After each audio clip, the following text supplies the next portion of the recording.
I would love to see Mitt run again. He's pretty emphatic that he's not going to. I think people now know. So that's why you're able to say that, because he says he's definitely. No, I believe me. I say it either way. No. Seriously, I would love to see him run again.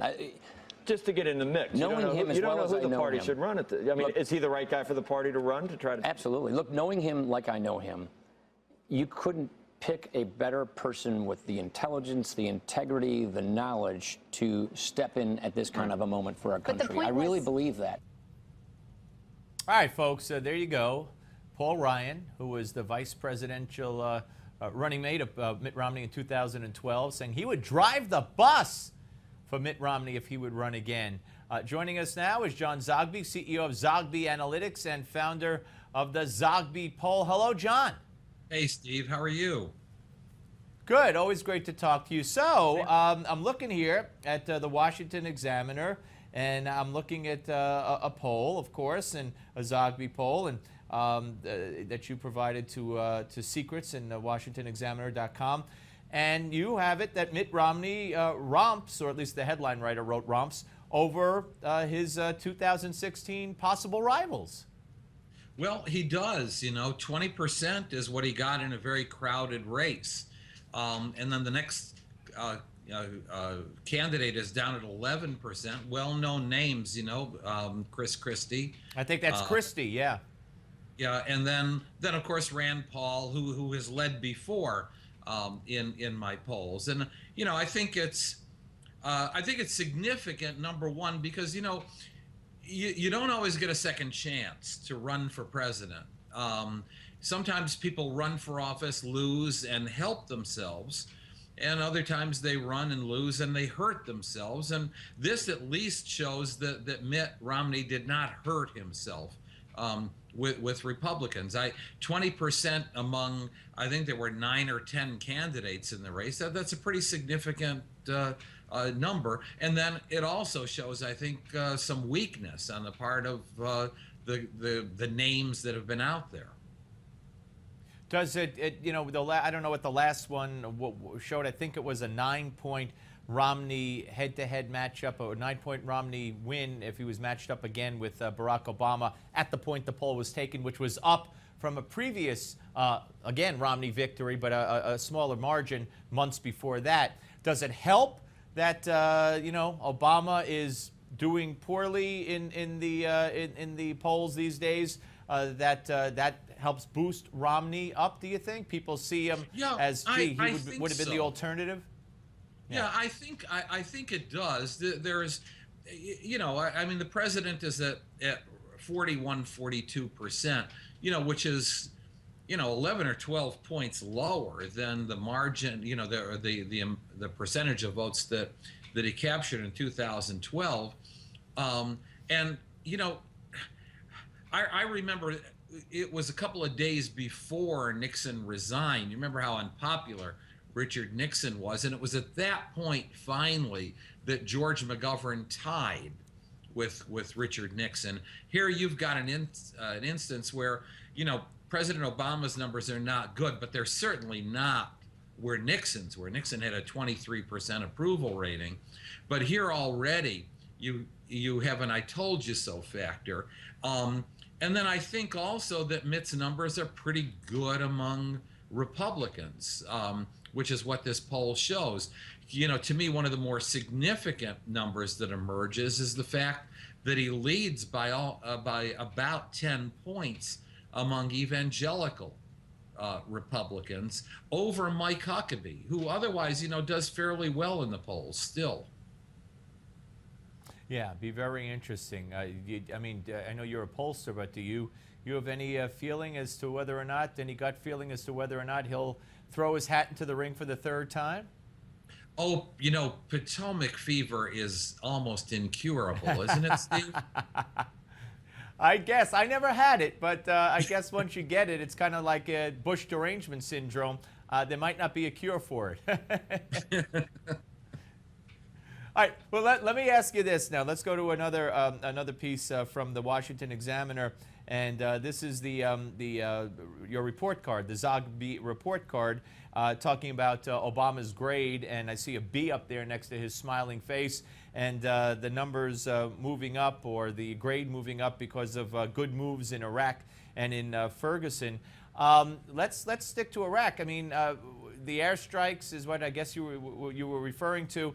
We have since had the horrific beheading video, the president's response to it, the revelation, which God only knows why they would reveal such a thing, that they tried and failed to rescue the hostages in Syria. Does that now change that Iraq progress that you saw? You know, I'll write it tomorrow. I will tell you, I haven't formulated it yet, but it won't be a B this week. I write these and formulate them on Friday. They're subjective. You know, they're data-based. I look at the polls, obviously, to see if there's any movement. But then, you know, to create a context for this, it's a weekly grade. I mean, there's some people who are angry at me every week because F, it should be F every. Well, I just look at the week. And last week, you know, he acted.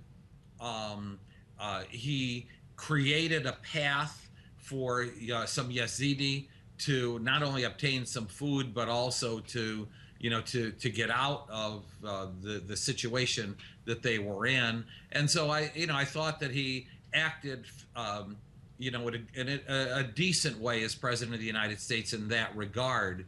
And so that was then. Now I know a little bit more this week. Yeah, well, when you say it won't be a B, I'm aiming for a C.